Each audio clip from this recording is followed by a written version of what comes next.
Okay, I think he's gone. In the meantime, I'm horizontal Tom, and I'm going to talk about 80s action films. So yes, I hope you enjoyed my little Predator homage.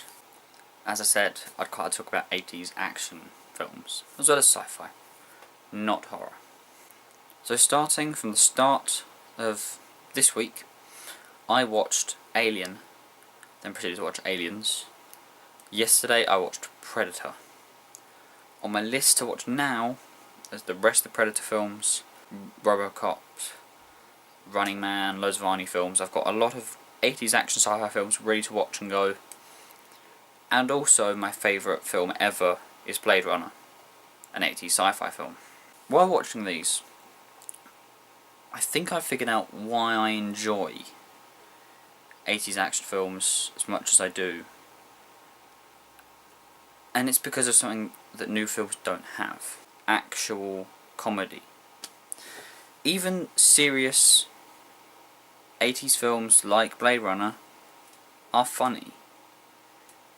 But they're not funny in the way of, oh, someone did something silly.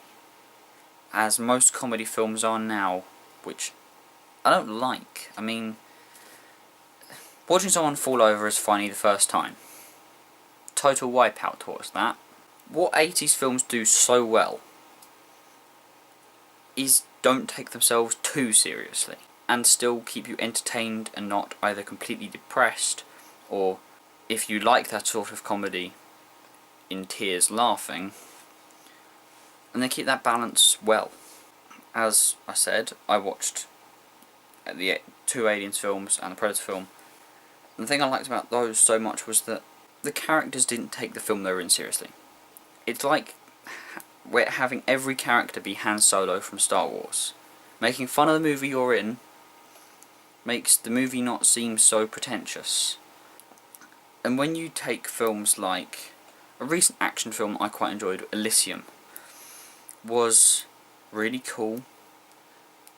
Occasional funny bits, but no one was making fun of the film while they were in it, which did kind of make it seem a little bit pretentious at times. However, I still think it was a great film, and it wasn't too bad in the pretentious sense.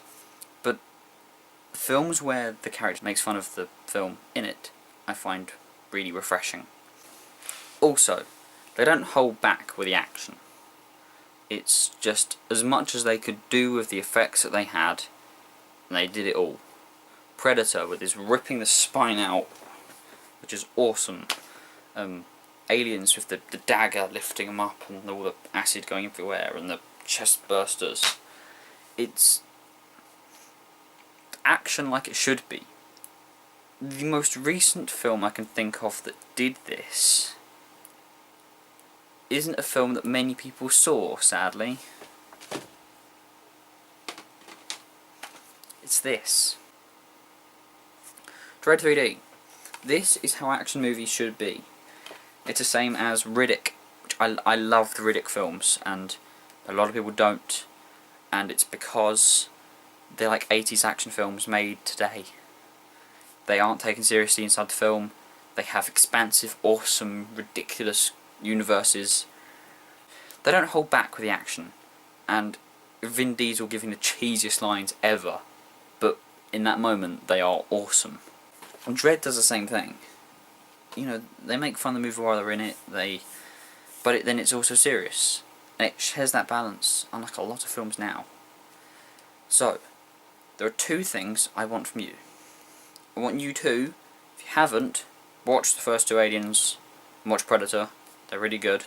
They're really, really good. And if you haven't watched Dread or Blade Runner, you need to see those as well. But number two, I already asked this on my personal Facebook, but in the comments, if there's any action films or sci-fi films from the 80s that you personally love, tell them, and I will compile a list, and I'm going to watch them all because it's half term and I've got lots of time free. I'm going to be watching loads of films, and I'll do another video later where I talk about them again, maybe with another little homage thing at the start. So yes, 80s action films, tell me about them. I'm on a film binge at the moment. Just put them all down in the comments everywhere. So there's no real message to this video other than 80s action films are good, and I want to watch more of them. I've been One, or Tom. I'll see you next time. Bye. And they managed to put across an actual message. They have no whole, no... What's that phrase?